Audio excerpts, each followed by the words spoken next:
আমাদের সবার ভেতরে মানে প্রত্যেকটা জীবন্ত জিনিসের ভেতরেই কিন্তু একটা অসাধারণ নাটক চলছে একদম চুপিসারে। আজ আমরা ঠিক সেই আণুবীক্ষণিক জগতের ভেতরেই ডুব দেব যেখানে একটা মাত্র কোষ নিজেকে ভেঙে হুবহু দুটো নতুন কোষ তৈরি করে। চলুন তাহলে মাইটোসিসের এই অবাক করা জার্নিটা শুরু করা যাক।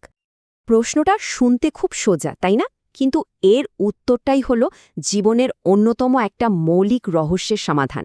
মানে কিভাবে একটা কোষ থেকে একদম তারই মতো দেখতে দুটো কোষ জন্মায়। এই নিখুঁত প্রক্রিয়াটার নামই হলো মাইটোসিস। আর আজ আমরা এর প্রত্যেকটা ধাপ একদম কাছ থেকে দেখব। কোষ বিভাজনের এই পুরো ব্যাপারটা না অনেকটা দুটো পার্টে ভাগ করা একটা নাটকের মতো।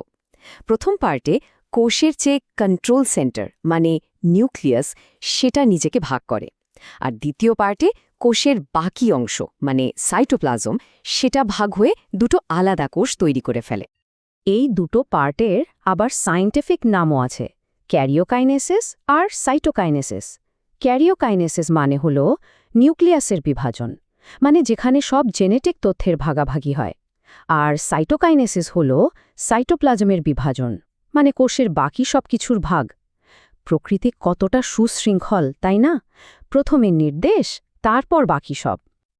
তো চলুন প্রথম পর্বে মানে নিউক্লিয়াসের বিভাজনের গভীরে যাওয়া যাক। এই জটিল প্রক্রিয়াটা মোট 5টা ধাপে হয়: প্রোফেজ, মেটাফেজ, অ্যানাফেজ আর টেলোফেজ। এই ধাপগুলোই হলো আমাদের আজকের যাত্রার রোডম্যাপ। চলুন প্রথম স্টেশন থেকে শুরু করা যাক। সবার আগে আসে প্রস্তুতি পর্ব, মানে এখানে কোষ নিজেকে বিভাজনের জন্য রেডি করে। এই পর্বের দুটো ধাপ হল প্রোফেজ আর মেটাফেজ। প্রোফেজ হল সবচেয়ে লম্বা ধাপ, কারণ এখানেই আসল প্রস্তুতিটা চলে।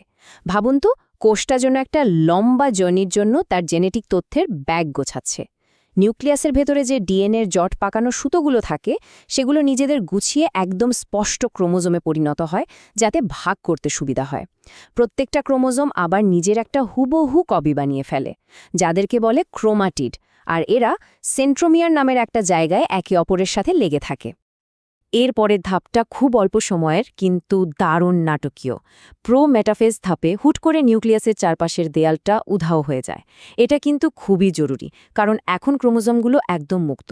ঠিক তখনই স্পেন্ডেল তন্তু নামের কিছু প্রোটিনের সুতো তৈরি হয়, যেগুলো কোষের দুই মাথা থেকে এসে ক্রোমোজোমগুলোকে ধরার জন্য রেডি হয়। এই তন্তুগুলোই হলো সেই দড়ি যা ক্রোমোজোমগুলোকে পরে টেনে আলাদা করবে। তো প্রস্তুতির পর এবার আমরা চলে এসেছি একদম মেইন ইভেন্টে। এখানেই আসল ঘটনাটা ঘটবে। ক্রোমোজোমগুলো প্রথমে এক লাইনে দাঁড়াবে আর তারপর আলাদা হয়ে যাবে। মেটাফেজ ধাপে যা হয় তা এক কথায় অবিশ্বাস্য। সব ক্রোমোজোম একদম মিলিটারি কায়দায় কোষের ঠিক মাঝখানে মানে বিষুবীয় অঞ্চলে এক লাইনে এসে দাঁড়ায়। কেন? যাতে ভাগাভাগির সময় দুটো নতুন কোষই একদম সমান সংখ্যক ক্রোমোজোম পায়, কোনো ভুলচুক যেন না হয়। স্পিন্ডল তন্তুগুলো প্রত্যেকটা ক্রোমোজোমের সেন্ট্রোমিয়ারে শক্ত করে আটকে থাকে, ঠিক যেন দৌড় শুরুর আগে প্রতিযোগীরা। আর এই সময়েই ক্রোমোজোমগুলো সবচেয়ে মোটা আর স্পষ্ট দেখায়। আর এই হলো সেই মুহূর্ত, অ্যানাফেজ। সেন্ট্রোমিয়ারগুলো দুভাগ হয়ে যায় আর জোড়া ক্রোম্যাটিডগুলো একে অপরকে ছেড়ে দেয়। সাথে সাথে স্পিন্ডল তন্তুগুলো সংকুচিত হতে শুরু করে, মানে দড়ি ধরে টান দেয় আর অপত্য ক্রোমোজোমগুলোকে কোষের দুই বিপরীত মেরুর দিকে টেনে নিয়ে যায়। কোষের ভেতরে এ যেন এক মহাকাব্যিক যাত্রা, যেখানে জেনেটিক তথ্যের দুটো সেটকে আলাদা করা হচ্ছে। একটা মজার ব্যাপার কি জানেন?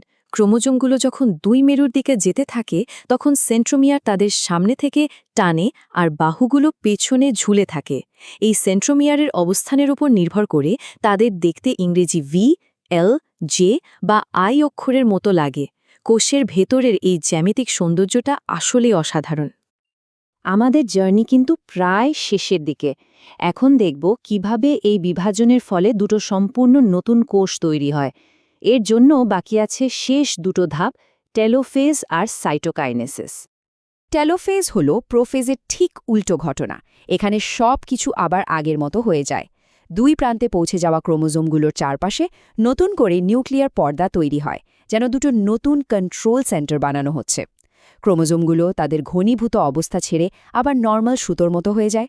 ব্যাস, যাত্রা শেষে কোষের দুই প্রান্তে দুটো একদম নতুন নিউক্লিয়াস রেডি। নিউক্লিয়াস তো ভাগ হলো, কিন্তু কাজ তো এখনো শেষ হয়নি। কোষটা তো এখনো একটাই, যার ভেতরে দুটো নিউক্লিয়াস।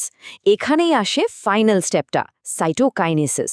এই পর্যায়ে কোষের সাইটোপ্লাজম মাঝখান থেকে ভাগ হয়ে দুটো সম্পূর্ণ আলাদা নতুন কোষ তৈরি করে। একটা কোষের যাত্রা এভাবেই দুটো নতুন জীবনের শুরুতে পরিণত হয়। আর ফলাফল? একটা থেকে দুটো। একটি মাতৃকোষ থেকে দুটো নতুন, জিনগতভাবে হুবহু একরকম অপত্য কোষ। আমাদের বেড়ে ওঠা, কোথাও কেটে গেলে সেটা সেরে ওঠা, বা কোনো জীবের বংশবৃদ্ধি, এই সব কিছুর পেছনেই কিন্তু মাইটোসিসের এই নিখুঁত দ্বিগুণ হওয়ার প্রক্রিয়াটা কাজ করছে। আচ্ছা, এই পুরো জার্নিতে আমরা তো কয়েকটা সায়েন্টিফিক শব্দ ব্যবহার করলাম। চলুন তো সবচেয়ে জরুরি কয়েকটা শব্দ আরেকবার একটু ঝালিয়ে নিই, যাতে পুরো ধারণাটা একদম পরিষ্কার হয়ে যায়। এখানে মূল কয়েকটা শব্দ হল ক্রোমোজোম, যেটা আমাদের সব জেনেটিক তথ্য রাখে। তারপর ক্রোমাটিড, মানে ক্রোমোজোমের হুবহু কপি। সেন্ট্রোমিয়ার, যেটা ক্রোমাটিড দুটোকে একসাথে ধরে রাখে। স্পিন্ডল যন্ত্র, যা তাদের টেনে আলাদা করে। আর সবশেষে অপত্য কোষ, মানে এই বিভাজনের ফলে তৈরি হওয়া নতুন কোষগুলো। আমরা তো দেখলাম মাইটোসিস কতটা সুশৃঙ্খল আর পারফেক্ট একটা প্রক্রিয়া। কিন্তু ভাবুন তো একবার, যদি এই নিয়ন্ত্রিত নাচের কোনো একটা স্টেপ ভুল হয়ে যায়, যদি কোষ বিভাজনটা আর কন্ট্রোলে না থাকে, তখন কি হতে পারে? এই প্রশ্নটাই আপনাদের ভাবার জন্য রেখে গেলাম।